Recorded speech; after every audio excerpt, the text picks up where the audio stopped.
ces enfants ont besoin de tout comprendre. Mais ça va des questions existentielles de qu'est-ce qu'il y a après la mort, à des questions aussi simples que pourquoi tu veux que je rebouche le dentifrice ? Et quand on lui répond mais ça sèche, il dit bah non, pas celui-là, il sèche pas, regarde. Voilà. Et donc, on est confronté à des choses un peu triviales parfois où on n'a pas la réponse et où c'est compliqué parce que pour que l'enfant intègre une règle, intègre une interdiction, intègre aussi, aussi ne serait-ce que son cours de SVT ou d'histoire géo, il faut qu'il comprenne à quoi ça sert, pourquoi on lui demande ça et qu'est-ce que ça va lui apporter.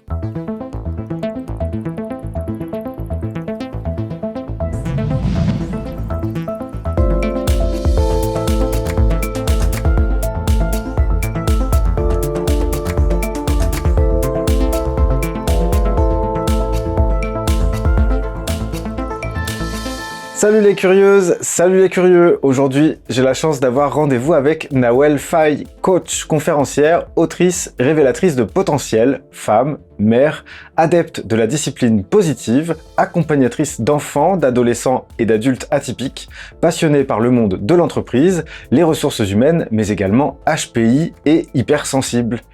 Bonjour Nawel et merci beaucoup d'avoir accepté mon invitation. Bonjour Mathieu, c'est moi qui te remercie de me recevoir aujourd'hui. J'aimerais également présenter Gaëtan qui sera en régie durant toute l'émission et qui viendra à la fin comme à son habitude pour nous partager son point de vue subjectif. Voilà, j'ai fini ma petite intro et ma première question pour toi Nawel sera la suivante. Si tu poses ton attention sur ta sensibilité, qu'est-ce qu'elle pourrait nous dire là tout de suite ?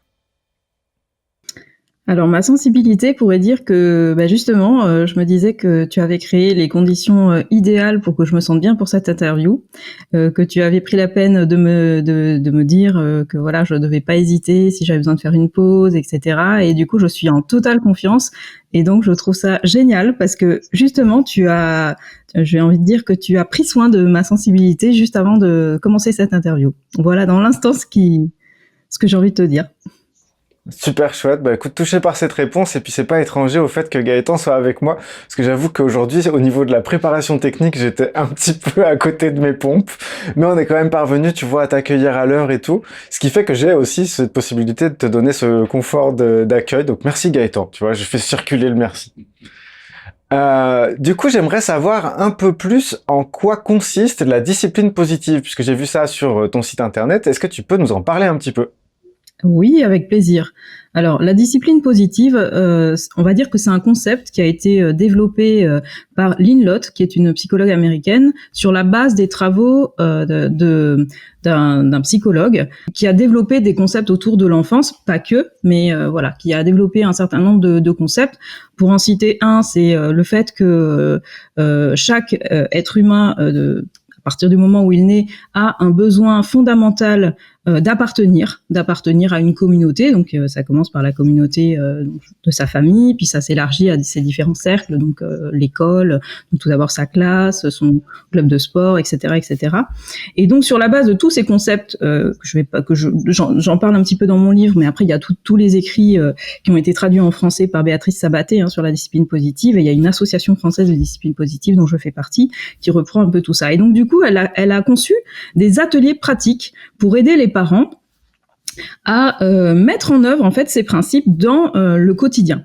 Voilà, donc il y a un certain nombre de petites activités, que ce soit voilà des temps d'échange en famille ou des petites choses autour, par exemple du fait que en discipline positive on n'utilise pas la punition, mais on va utiliser la conséquence naturelle. Voilà, donc tout un tas de concepts comme ça, pratico-pratiques à mettre en œuvre dans le quotidien. Et moi, ça m'a beaucoup aidée quand j'ai découvert la discipline positive, notamment avec mes enfants, mes filles. J'ai trois filles atypiques, et je cherchais un peu des outils, des clés pour m'en sortir déjà en tant que maman, mais en plus en tant que maman d'enfants atypiques, c'était encore pas évident. Et la discipline positive m'a vraiment ouvert les chakras, si on peut dire, c'est-à-dire que j'ai réalisé à quel point c'était simple, utile, pratique et que ça marchait. Et donc, je me suis formée à la discipline positive et donc maintenant, je suis facilitatrice pour les parents parce qu'il existe aussi des facilitateurs pour la classe en discipline positive. Et j'utilise vraiment ça au quotidien.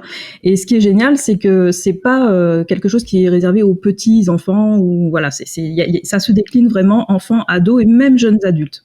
Et aujourd'hui, il y a tout un pan de la discipline positive qui est en train de s'étendre à l'entreprise, donc avec ces concepts, mais qui sont remaniés de manière à pouvoir être enseignés dans les entreprises. Voilà, donc ça c'est une partie que j'ai pas encore abordée parce que voilà, moi je suis facilitatrice pour les parents, mais voilà, faut savoir qu'il y a une application assez large de tous ces concepts. Ok, merci pour ta réponse complète. Puis on va y revenir un petit peu à ce que tu évoques là, puisque évidemment je vais enchaîner sur le fait que tu as écrit un premier livre qui s'intitule Coacher mon enfant atypique aux éditions Tom Pouce.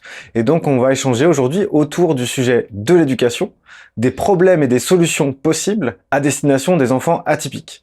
Si j'ai bien compris, donc t'es maman de 3 filles, tu nous l'as dit, et c'est donc d'abord parce que tu as été concernée que tu as dû trouver des façons de faire. Alors je me dis, quel problème as-tu rencontré avec tes filles, si tu veux bien nous en parler, évidemment pas dans les moindres détails, mais juste pour dire quelles grosses difficultés tu avais. Alors, effectivement, j'en suis venue à ces sujets-là à la naissance de ma fille, donc l'aînée, qui s'appelle Inès, et qui depuis toute petite, déjà la première difficulté qu'on a eue avec elle, c'est qu'elle ne dormait pas. Voilà, un bébé qui ne dort pas. Donc, elle s'endormait 15 minutes par-ci par-là d'épuisement dans son transat, mais impossible de lui faire des siestes. La nuit, elle se réveillait à peu près toutes les heures, hein, donc c'était 10 fois par nuit, et on comprenait pas. Et donc, j'ai commencé un peu à consulter assez vite. Au bout de 6-8 mois, j'ai commencé à consulter des médecins, des spécialistes, j'ai été partout. Du généraliste à l'homéopathe, au kinésiologue, ostéopathe, j'ai vraiment tout essayé. Et quand elle a eu 18 mois, j'avais pris le rendez-vous 6 mois avant, j'avais rendez-vous avec un neuropsychiatre qui en fait a posé les premiers mots de cette précocité chez notre fille. Et là, j'ai commencé vraiment à me documenter et à lire énormément de choses. Alors, il m'a dit qu'évidemment, c'était des signes précurseurs, mais qu'elle était encore très très jeune pour poser un diagnostic, que bon, le diagnostic se faisait par le test, donc WIPSI pour les tout petits jusqu'à 6 ans, de 4 à 6, et que donc il fallait au moins attendre ces 4 ans révolus. Donc moi j'ai lu toute la littérature du sujet à ce moment-là, qui était déjà à l'époque pas énorme en fait. Il y avait pas grand-chose. Il y avait Jeanne Siofachin, mais voilà, il y avait quelques livres, mais donc Jean-Marc Terrassier, enfin, mais il y avait pas énormément de choses. Et ce que j'en ai retenu à ce moment-là, c'est oulala, pas mettre le doigt dedans, ça a l'air difficile, compliqué, et donc ça me faisait peur. J'avais aussi, j'ai été maman assez jeune, donc j'avais pas beaucoup d'amis autour de moi qui avaient des enfants pour comparer un petit peu, donc je me sentais un peu perdue. Et donc ma fille en fait a grandi et finalement s'est adaptée et c'est vraiment même suradaptée. Ce qui fait que quand elle a eu 4 ans, comme tout fonctionnait très bien à l'école, partout, on a un petit peu occulté le sujet.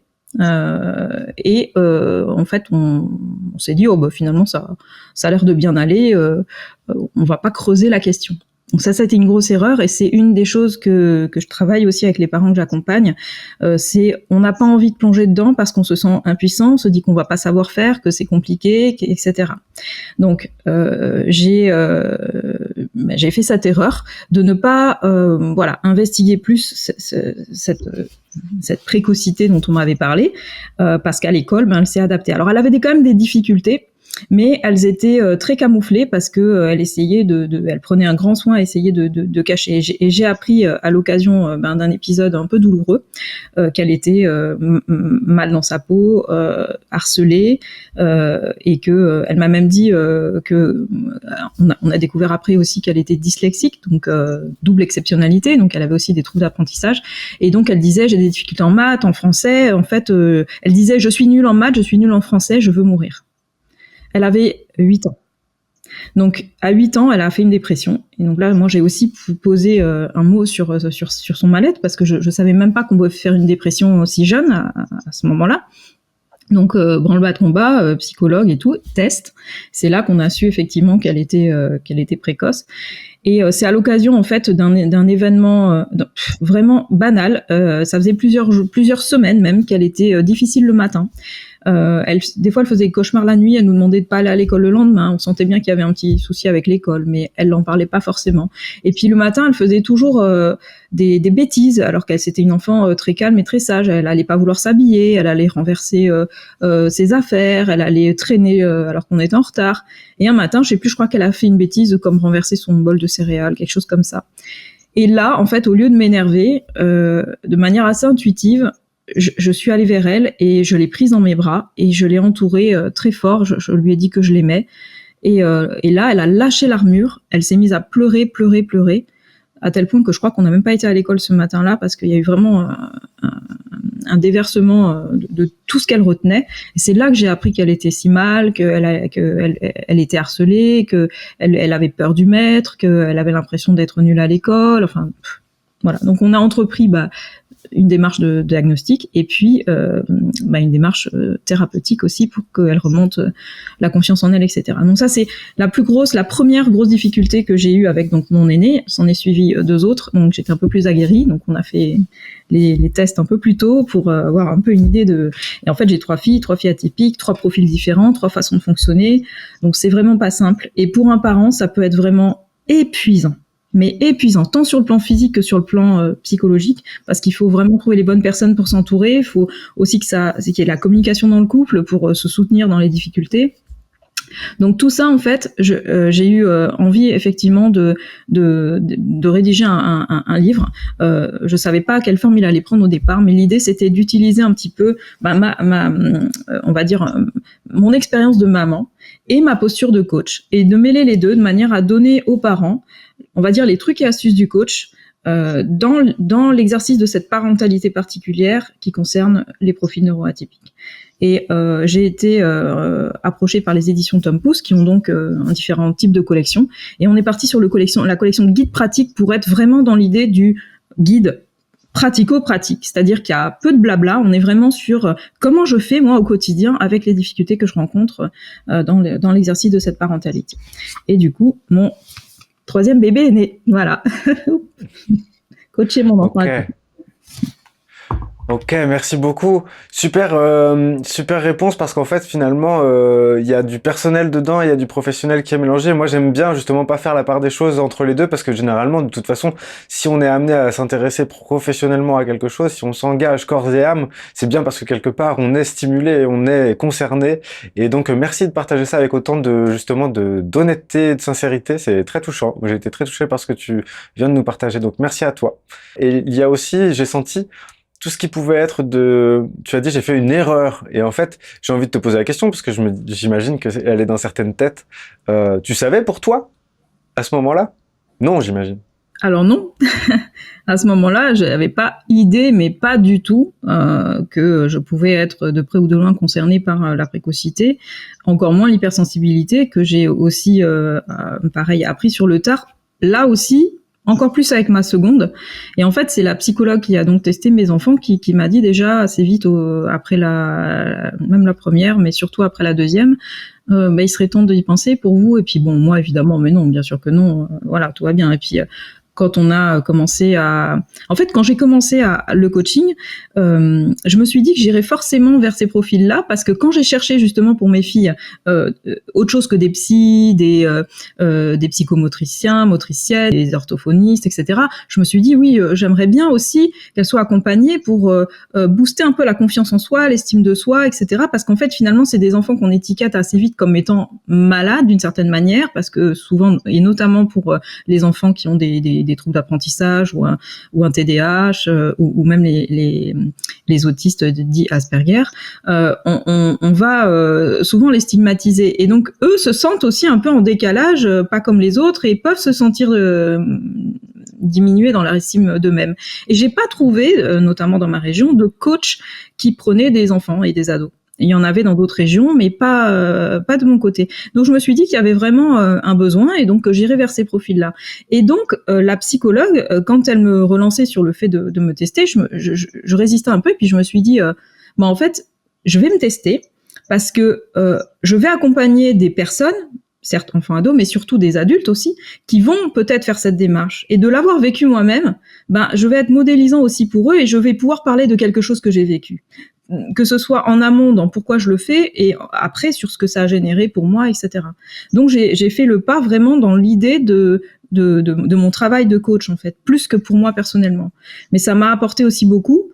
Et ce que j'ai envie de dire aussi, c'est qu'il m'a fallu quand même une bonne année pour digérer tout ce que ça a mis à jour aussi.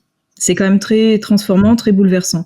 Et là, si tu me permets, je fais une parenthèse sur justement les tests de QI notamment, c'est que autant je suis pas forcément je suis très partagée pour les adultes parce que je pense qu'il faut bien réfléchir à en fait pourquoi on le fait, qu'est-ce qu'on en attend, qu'est-ce que ça va nous apporter et qu'est-ce qu'on en va en faire. Autant chez les enfants, je suis plus encline à l'encourager parce que je trouve que on n'est pas assez outillés nous parents pour comprendre nos enfants, surtout quand ils sont atypiques, et qu'avec les tests de QI, quand ils sont bien faits, quand je dis bien faits, c'est-à-dire qu'ils sont ils vont un petit peu au-delà du simple test de QI, mais qui proposent également une analyse de personnalité. On repart avec un petit dossier de 10-15 pages qui concerne en fait le fonctionnement de son enfant, et ça n'a pas de prix que d'avoir quelques clés comme ça qui peuvent nous aider à mieux le comprendre. Pour nous, mais aussi pour le personnel scolaire, les enseignants et toutes les personnes qui gravitent autour de l'enfant, d'avoir quelques clés de compréhension sur ses modes de fonctionnement, ses préférences et ce qu'il faut pour l'aider, ce dont il a besoin, etc. Voilà. Ok, merci beaucoup pour ces compléments. En fait, j'allais te poser une question, je vais te la poser, elle est vraiment, tu vois, c'est pas le niveau des questions que j'aime bien poser, par contre, je sais que la réponse va être intéressante derrière. Parce que je me dis, là, c'est la première fois qu'on fait une vidéo sur la chaîne à destination des parents avec pour sujet les enfants. Donc je me dis, forcément, il y a des nouvelles personnes qui vont arriver, qui n'ont pas l'habitude de suivre la chaîne, et bienvenue, d'ailleurs, si c'est le cas. N'hésitez pas à vous intéresser aux autres vidéos. Mais là, pour le coup, je me dis, cette question, elle me paraît essentielle, c'est quoi la différence entre les difficultés liées à l'éducation d'un enfant typique et les difficultés liées à l'éducation d'un enfant atypique? Même si je me doute, moi, j'aurais des éléments, mais comme je pratique pas en tant que parent, je peux pas être sûr de ce que j'avance. Voilà. Merci pour cette question qu'on me pose souvent. Alors, la bonne nouvelle, c'est qu'il n'y a pas vraiment de différence en fait dans l'éducation d'un enfant atypique et d'un enfant typique, neurotypique. Ce qui est compliqué chez les neuroatypiques, c'est souvent le fait qu'ils vont cumuler, condenser, on va de par leur sensibilité, de par leur grande lucidité, etc. Peut-être plus d'intensité dans la manière d'être, et donc peut-être, ça dépend du parent aussi, plus de difficultés à l'accompagner et une incompréhension quand on n'a pas le même profil que son enfant, par exemple. Et donc c'est en ça que ça peut être intéressant. Mais le livre que j'ai écrit, il est valable pour tous les parents. Simplement, là, on va avoir condensé un petit peu tout ce qui peut ressortir pour un enfant atypique dans son développement.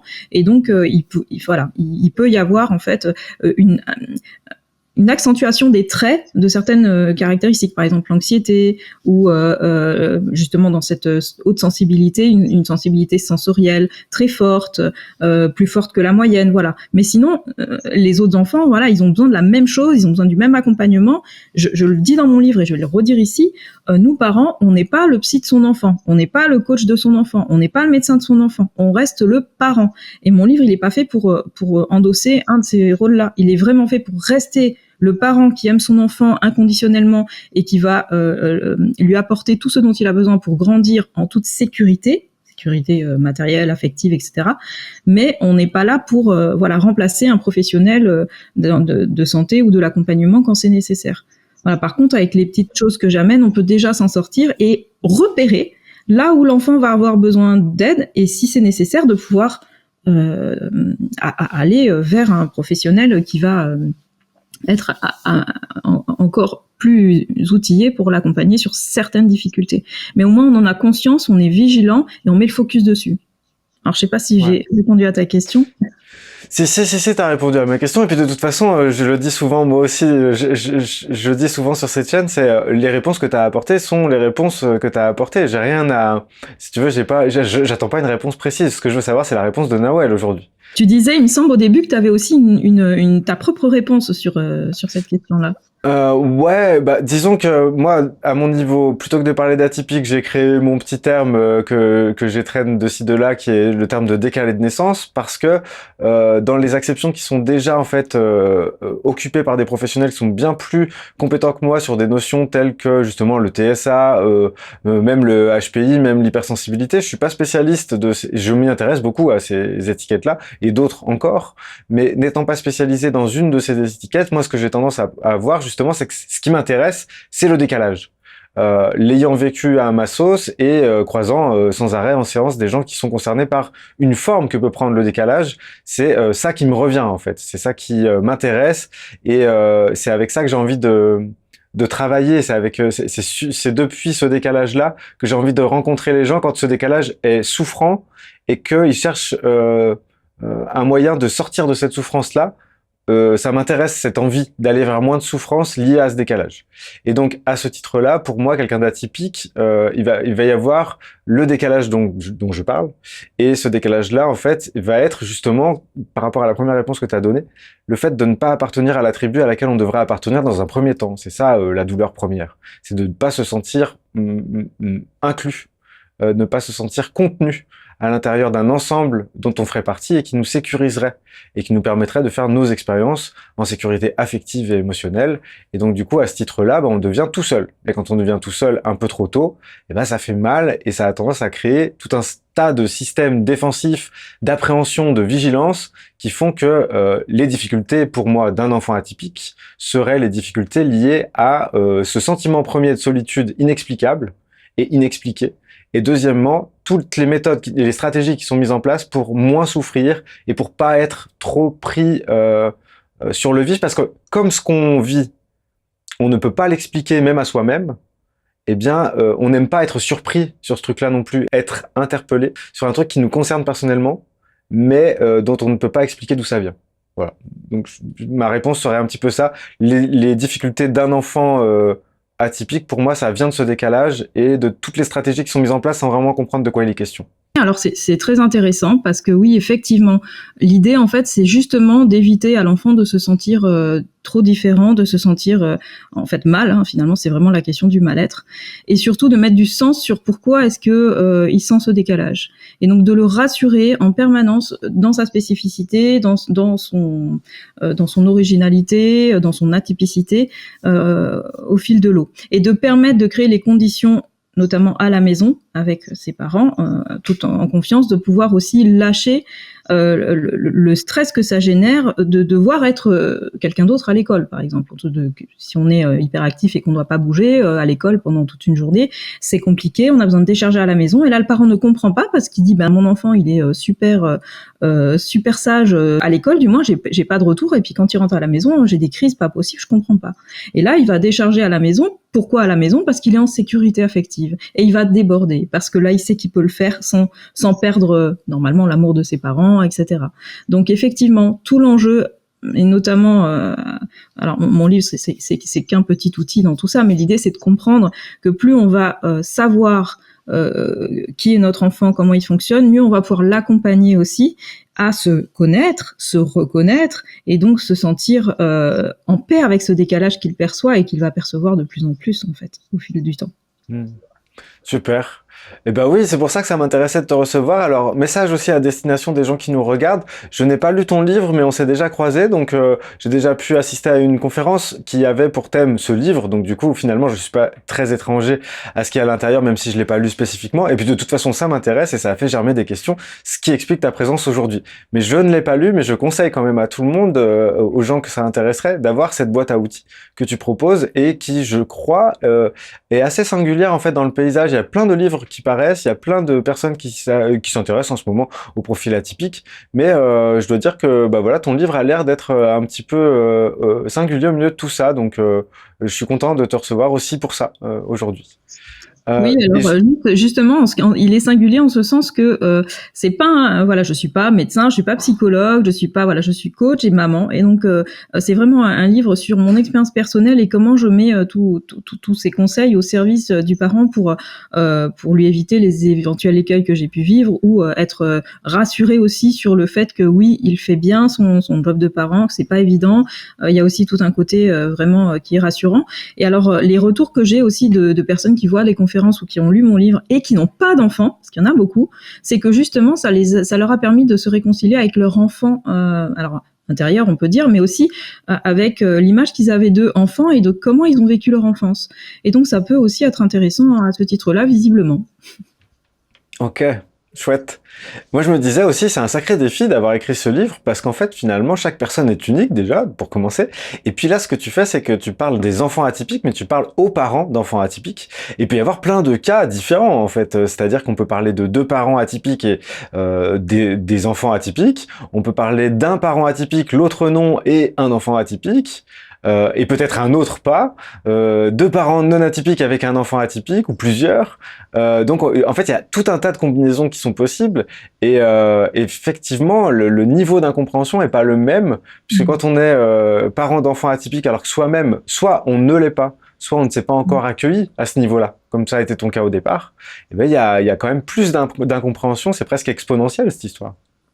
Oui, alors c'est pour ça qu'il faut revenir à l'essentiel. En fait, l'idée, c'est juste de comprendre, parce que quand bien même vous avez un enfant atypique et un parent atypique, le parent atypique ne sait peut-être pas qu'il est atypique, ne sait peut-être pas comment il est atypique, et donc a du mal à comprendre son enfant qui finalement lui ressemble beaucoup. Alors, c'est un petit peu, ça paraît drôle comme ça, mais ça a beaucoup de sens, parce que le parent qui ne se connaît pas encore en tant qu'atypique, il fonctionne encore avec son masque social, avec tout ce que la société attend de lui, et donc il est dans sa vérité. Donc quand bien même il perçoit que son enfant lui ressemble à certains égards, c'est pas évident de sortir de la posture qu'il a toujours eue finalement, de cacher un peu, par exemple, je sais pas moi, son hypersensibilité ou autre, de manière à se mettre à nu et pouvoir finalement être modélisant pour son enfant. Donc effectivement, c'est complexe tout ça. Et l'idée du livre, c'est vraiment de se rassurer aussi sur tout ça. Je m'adresse aux parents, mais je leur explique comment fonctionne leur enfant et comment les aider à mieux l'accompagner. Du coup, je me demandais, et je crois aussi avoir une petite intuition de réponse, mais je veux bien la tienne parce qu'elle est plus complète, tu t'y intéresses depuis plus longtemps.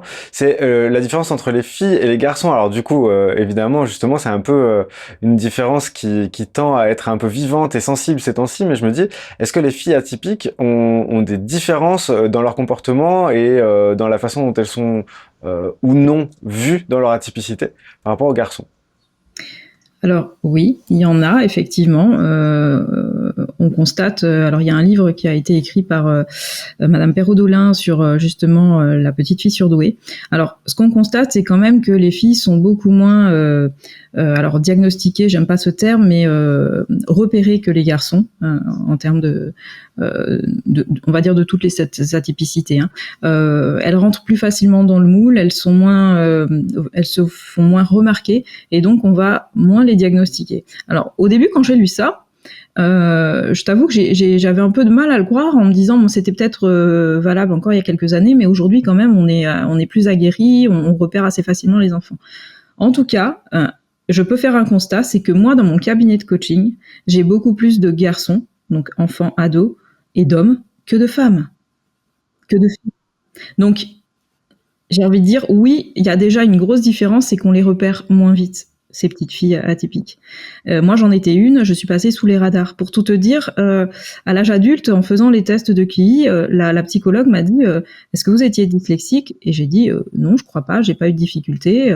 Dit il y a quand même des petites choses qui révèlent sans doute que vous avez compensé, mais qu'il y avait un fond de troubles d'apprentissage au départ. Et je suis allée voir là, il y a quelques mois, un ostéopathe, un peu particulier, une grande pointure dans son domaine, qui après quelques manipulations m'a dit vous êtes dyslexique? Et là encore j'ai dit pas à ma connaissance, et il a dit vous avez dû compenser, mais sans doute que vous avez un fond de dyslexique.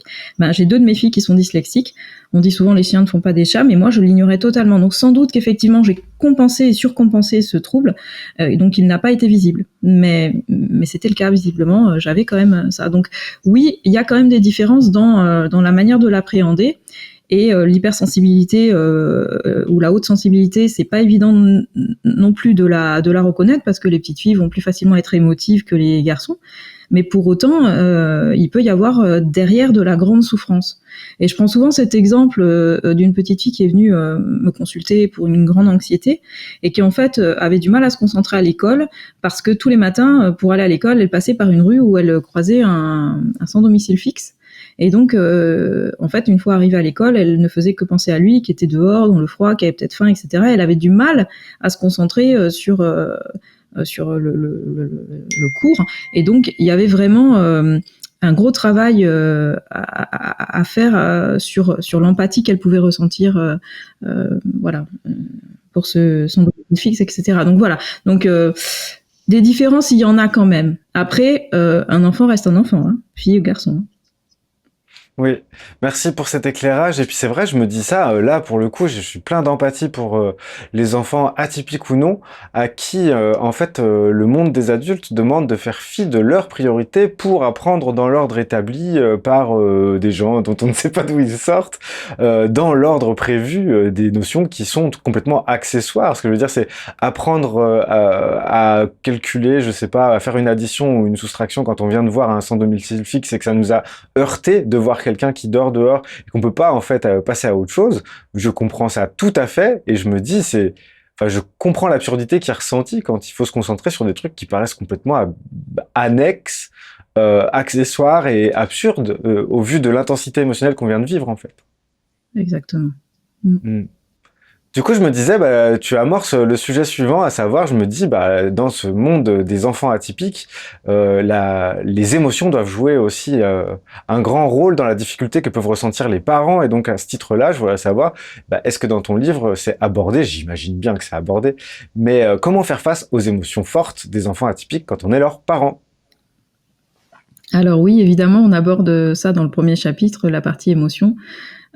Alors là, j'ai envie de te dire, il y a tous les conseils pour aborder ça avec l'enfant dans le livre, mais je crois qu'il y a vraiment une chose très importante, c'est à dire aux parents, c'est parents, occupez-vous de vos émotions à vous.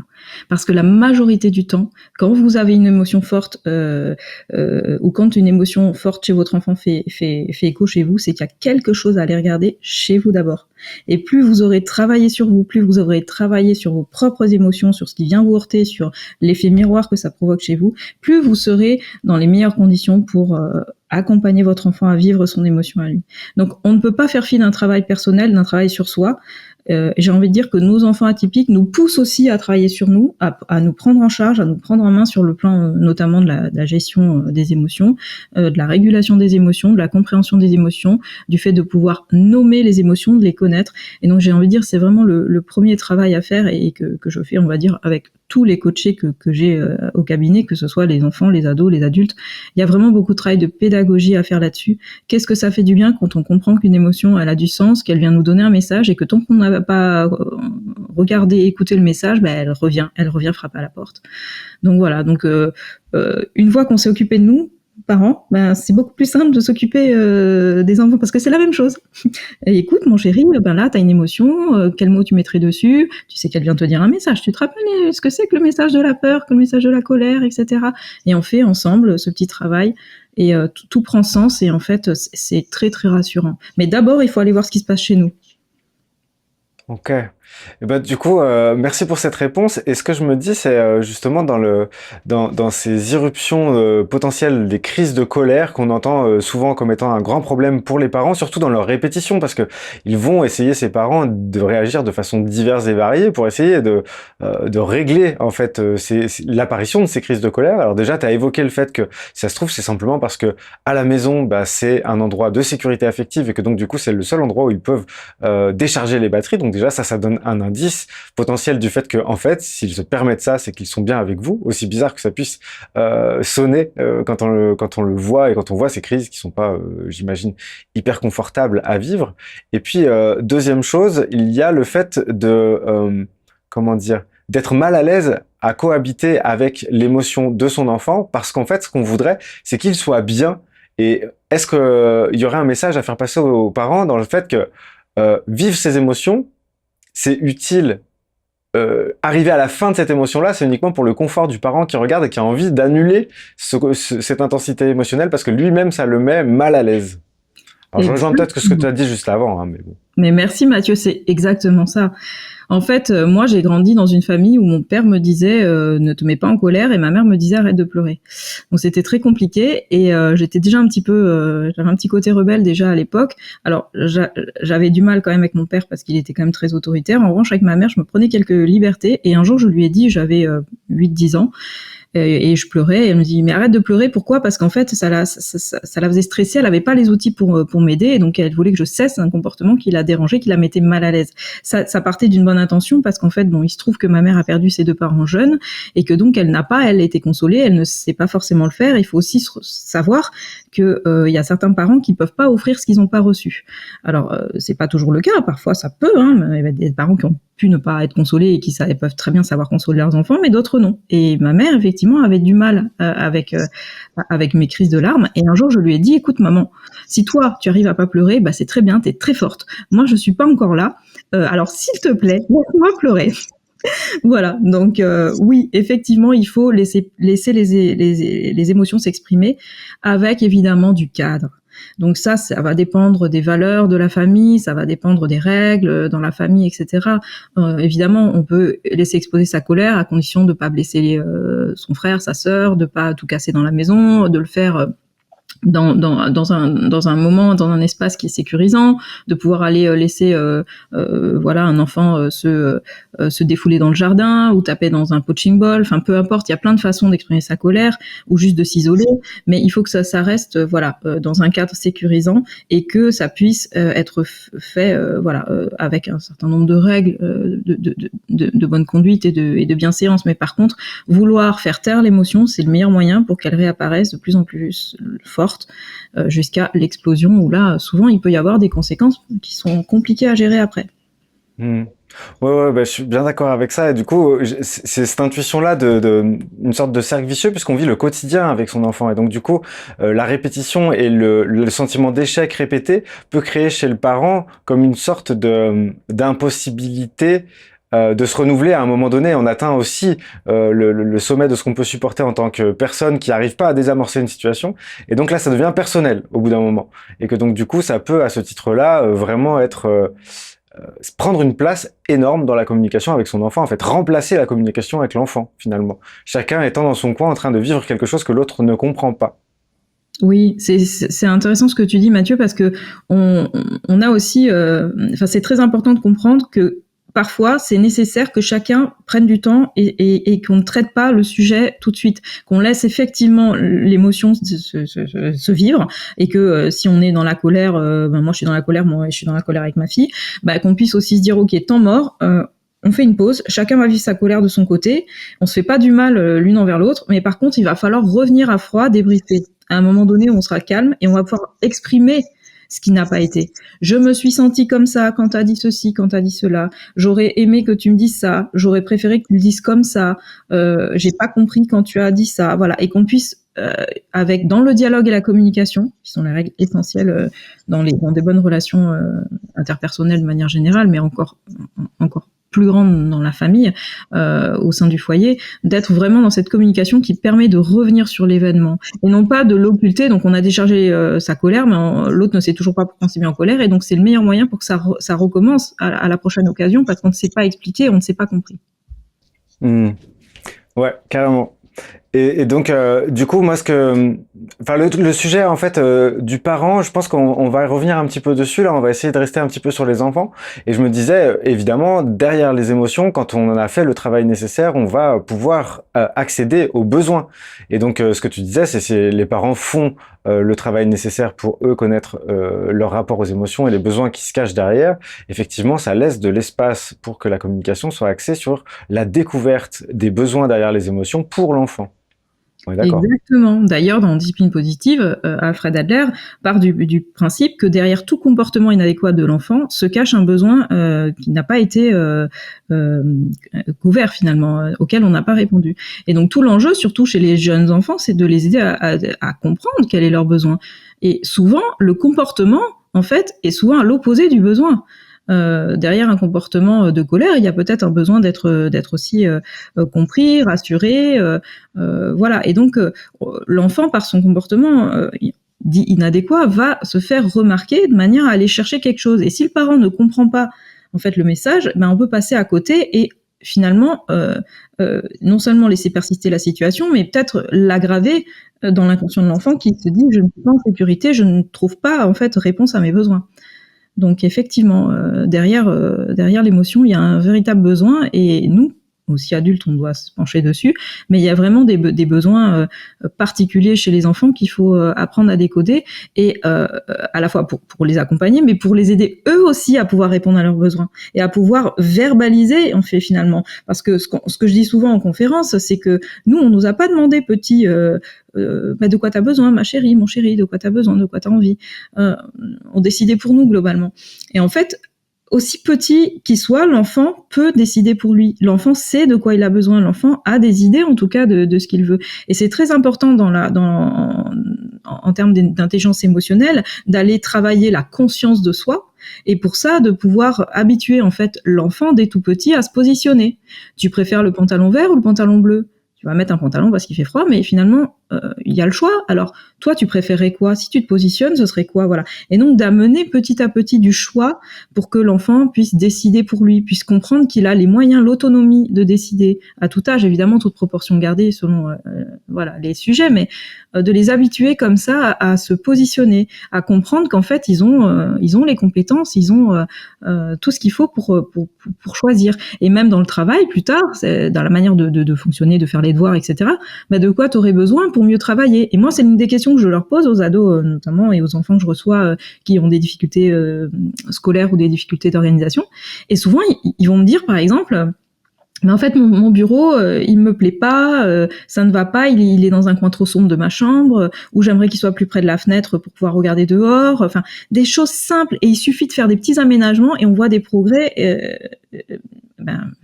importants, significatifs. Et souvent, ce que je dis aux parents, c'est mais est-ce que vous lui avez demandé de quoi il a besoin pour être plus efficace, pour mieux travailler, pour mieux voilà. Et c'est des petites choses parfois on n'imagine pas, donc interrogez vos enfants. En fait, ce qu'il y a, c'est que depuis tout à l'heure, là, ça fait quelques minutes, on échange et j'ai cette image-là de la circulation, en fait. C'est-à-dire de faire circuler la communication, que ça soit en train de vivre et non pas en train de rencontrer un mur et de forcer dessus, d'avoir l'impression de se cogner la tête toujours au même endroit. Et donc, pour faire circuler, c'est aller aux endroits où on n'est pas encore allé. Parce que si on se cogne la tête, c'est bien qu'on est toujours au même endroit en train de forcer, d'une certaine façon. Donc, il y avait cette image-là de la circulation qui me paraissait, je sais pas, appropriée. En tout cas, c'est cette image-là qui m'est venue. Et puis, autre chose, c'est ma marotte du moment. J'avais pas prévu d'en parler, mais j'étais avec ça. Tu citais l'éducation des générations précédentes. Et en fait, dans les séances que je fais d'accompagnement, je me suis rendu compte de ça. Il y a beaucoup de gens qui sont adultes aujourd'hui, qui peuvent avoir même des fois jusqu'à un âge assez avancé, et qui ont un rapport à eux-mêmes qui n'a pas été mis, comment dire, en conscience, puisque les parents étant, entre guillemets, dysfonctionnants d'une certaine manière, il fallait s'occuper d'eux. Et comme il fallait s'occuper des parents, les enfants, pour qu'on prenne soin d'eux, étaient d'abord obligés de prendre soin de leurs parents. Donc ça veut dire que pour prendre soin d'eux, il fallait qu'ils prennent soin du parent, mais même encore pire, des fois, c'est pour ne pas être maltraités, il fallait qu'ils prennent soin du parent. Donc ça veut dire que la notion de soin, elle allait que dans le sens vers l'extérieur. Il n'y avait pas de conscientisation de leur état personnel et de leur état émotionnel. Ils savaient même pas de quoi il s'agissait, puisque pour être dans un cadre sécurisé, ils essayaient par tous les moyens de soigner leurs parents sans que ça puisse être possible. Voilà, il y avait un truc comme ça. Oui, c'est ça. C'est en fait la peur de perdre finalement le soutien, l'amour, l'entourage bienveillant du parent, de le décevoir. Moi, j'avais très très peur de décevoir mon papa, donc j'essayais d'être parfaite pour avoir des signes de reconnaissance, de feedback, de l'affection, etc. Et donc oui, il y a beaucoup de ça. Et donc c'est comme un bébé qui pleure. Si on vient et qu'on le dispute ou qu'on le laisse pleurer, ben à un moment donné, au fur et à mesure, il pleurera plus parce qu'il aura peur justement de finalement de déranger son parent et de perdre de l'affection, le lien à lui. Donc c'est très important de comprendre ça. Alors voilà, c'est pas évident, c'est pas forcément le sujet de mon livre, mais on est quand même sur toujours la notion, attention, on peut reproduire avec nos enfants des comportements qu'on a pu avoir vécu nous-mêmes enfants, mais on peut aussi prendre le contre-pied de certains comportements qu'on a pu vivre ou de situations qu'on a pu vivre pour justement apporter autre chose à notre enfant parce que nous on en a souffert. Ouais. Mais ce qu'il y a, c'est que justement, là, dans ce que je te citais auparavant, c'est simplement que quand on devient parent avec le fait d'avoir dû prendre soin de nos parents plutôt que de nous-mêmes, on peut être en angle mort à l'endroit où il s'agit de nous, comment on va, nos émotions, nos besoins, et donc être complètement en cécité par rapport au fait de savoir nous-mêmes. Et donc, quand notre enfant fait ressortir son émotionnel, être impacté et ne pas savoir quoi faire, puisque nous-mêmes, nous ne savons pas de quoi il s'agit, pour nous. Et donc du coup, ça peut être compliqué. Voilà aussi pourquoi je citais ce truc-là. Mais on va passer à la suite quand même, sinon, parce que sinon on va rester bloqué. J'aurais plein de questions que je pourrais pas te poser. Mais j'avais besoin de faire ce petit crochet parce que c'est vrai que c'est un truc qui m'avait interpellé là récemment et que ça me semblait correspondre à ce qu'on échangeait aussi d'une certaine façon. Je me disais, dans les enfants, alors, comme élément un petit peu, je pense, récurrent chez les enfants atypiques, on peut aussi parler du besoin du désir de justice, du besoin que la justice soit faite ou que le sens soit présent, et donc de comprendre pourquoi c'est juste. Et est-ce que tu as, toi, des outils à donner aux parents qui auraient affaire à ce besoin de justice de façon systématique et de façon chronophage, sans doute, et énergivore pour eux? Oui, alors j'entends deux choses. Il y a effectivement la valeur justice, qui est une valeur très forte et qui est souvent placée très haut dans le système de valeurs de ces enfants atypiques, notamment les enfants HPI, les enfants précoces, mais aussi les enfants à haute sensibilité.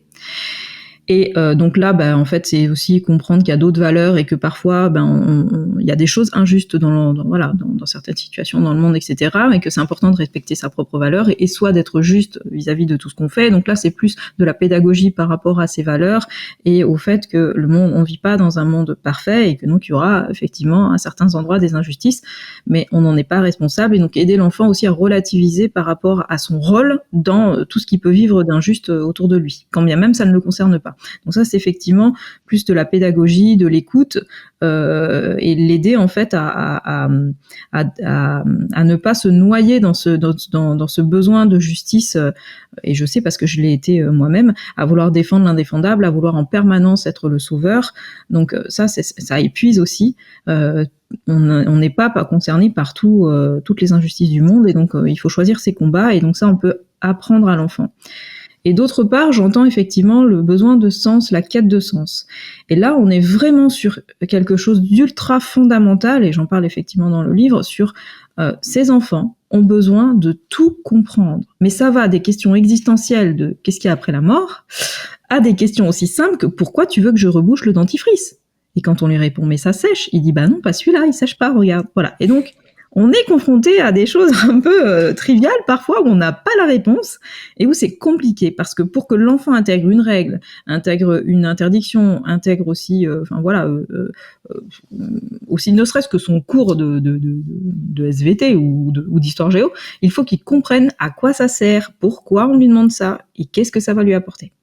Et donc, nous, on est souvent désarçonnés en tant que parents parce qu'on n'a pas toutes les réponses. Et l'enfant à qui on n'apporte pas de réponse, il peut être aussi un peu en mode panique. Si mon parent, il sait pas, oula, c'est que c'est grave. Ou mince, qui c'est qui va m'apporter la réponse?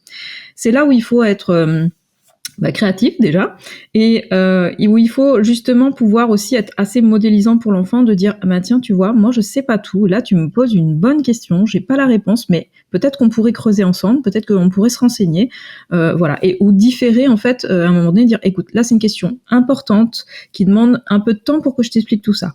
Là on n'a pas le temps, mais on y revient dès qu'on a un peu plus de temps et on prend le temps d'en discuter. Il faut que l'enfant il soit rassuré. Et donc le fait de reporter, en fait, de différer la réponse peut aussi être intéressant. Ça vous permet vous de vous poser et d'aller chercher les éléments de réponse ou de la manière qui serait la mieux pour y répondre. Et d'une autre manière, l'enfant lui il est calmé dans son émotionnel justement par rapport à cette question parce qu'il sait qu'on va lui amener des éléments de réponse. Et donc, il reste pas avec la rumination mentale de se dire je n'ai pas compris, je ne sais pas. Voilà. Donc, c'est beaucoup de pédagogie, ça demande. Honnêtement, c'est épuisant. Moi, quand je passais 1 heure à essayer de convaincre ma petite dernière de faire ses devoirs et qu'elle mettait 5 minutes à les faire, je me disais, mon Dieu, tout ça pour ça. Donc, il faut changer de stratégie parce que faire plus de la même chose, ça amènera pas quelque chose de différent, on le sait. Donc, il faut changer les méthodes. Et donc, par exemple, ma dernière, elle aime bien la compétition, le challenge. Donc, je vais essayer de trouver des éléments de réponse dans sa quête de sens et de comprendre pourquoi elle doit faire tout ça, en lui montrant que elle peut s'améliorer. Par exemple, dans le timing qu'elle va mettre pour faire son exercice de maths, son équation, voilà. Et donc d'être plutôt dans la compétition parce que c'est ce qui la stimule. Et donc des fois je lui dis oh mais c'est vraiment dur ce qu'on vous demande de faire là, mais c'est pas de votre niveau en fait. La maîtresse elle a complètement craqué, tu vas jamais y arriver. Alors là tout de suite elle est pique au vif. Bah si, c'est facile. Ah bon? Mais tu sais faire ça toi? Tu m'épates, non, j'y crois pas. Et là, elle va le faire parce qu'elle a trop envie de prouver qu'elle est super forte. Je fais ça avec mes 2 aînés, ça marche pas. Parce qu'elles ont justement, il faut enlever tout stress. Donc, surtout pas de challenge et de défi. Donc voilà, donc ça demande d'être créatif, ça demande de bien comprendre le fonctionnement de son enfant, d'où, moi, ce que je prône, c'est de vraiment pas hésiter à faire les tests et à poser certains diagnostics pour avoir en fait des éléments. Alors même si on va pas faire un test de QI, rien qu'un bilan chez la psychomote, chez la psychomotricienne, va permettre de mieux comprendre notre enfant et de savoir qu'est-ce qui va l'aider au mieux. Donc c'est en ça que je dis qu'il faut être curieux d'aller de bien comprendre son enfant. Et donc avec ces clés, eh ben on est capable de composer des petites choses pour en fait aider son enfant au mieux possible et puis amener ce sens dont il a besoin pour voilà pour être mis en action et surtout pour ne pas rester dans l'incompréhension qui peut générer de l'anxiété à certains endroits, pas tout le temps, mais parfois le fait de ne pas avoir de compréhension, de ne pas mettre de sens sur quelque chose, ça peut venir générer une anxiété qui le parent va pas forcément s'en rendre compte, mais qui va grandir et qui va générer finalement un stress important, là où une simple réponse ou une simple réponse qui amène une réponse, ou juste de dire je ne sais pas, et ça personne ne le sait vraiment, donc on a des idées, on a des théories, mais on n'est pas sûr, voilà. Rien que ça permet déjà de calmer l'enfant dans ses questionnements et dans ses ruminations mentales, pour essayer de tout comprendre et faire des liens entre tout ce qu'il capte partout dans les différents domaines.